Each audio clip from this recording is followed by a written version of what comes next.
नमस्कार मित्रमैत्रिणींनो, आज मी तुम्हाला टेस्टी अशा मेंदू वड्याची रेसिपी दाखवणार आहे। त्यासाठी घरगुती असं आपलं साहित्य लागतं, जास्त काय त्याला लागत नाही। बघा, हे मी 2 पेले उडदाची डाळ भिजत घातली होती रात्रभर, त्याच्यातलं पाणी काढून मी घेतलेलं आहे।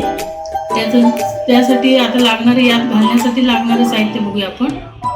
एक मोठा बारीक चिरून कांदा घेतलेला आहे मी, तसंच एक छोटा टोमॅटो घेतला आहे बारीक चिरून, 2 मिरच्या घेतल्या आहेत, त्या कमी तिखटाच्या मिरच्या आहेत, थोडीशी बारीक चिरलेली कोथिंबीर, एक बटाटा घेतलेला आहे मी बारीक किसून, चिमूटभर हळद घेतलेली आहे मी, चवीनुसार मीठ आहे, चिमूटभर हिंग घेतलेला आहे। आता ही 2 पेले उडदाची डाळ मी भिजत घातलेली ती आता मी मिक्सरमध्ये बारीक वाटून घेणार आहे। एकदम बारीक नाही वाटणार आहे, सरसरीत असं वाटून घेणार आहे। त्यात दाखवलेलं सगळं साहित्य घालणार आहे। आता मी हे मिक्सरला लावून, आता ही उडदाची डाळ मी या मिक्सरमध्ये लावून घेणार आहे। त्यानंतर मी पुढची कृती तुम्हाला दाखवते।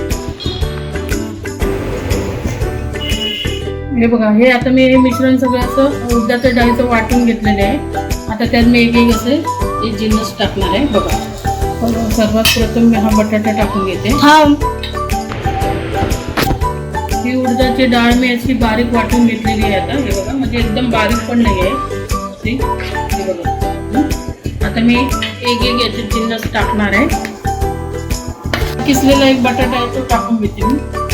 आता मी कोथिंबीर टाकणार आहे त्यात, आता टोमॅटो आणि मिरची एकदा, आता हे हळद, चवीनुसार मीठ आणि हिंग हे 2 सगळं एकदाच टाकते। आता हे सगळं सारण मी मिक्स करून घेते। बघा असं, त्या कढईत मी तेल तापत ठेवलेलं आहे, तेल चांगलं तापू दे, नंतर आपण एक त्यात वडा सोडूया।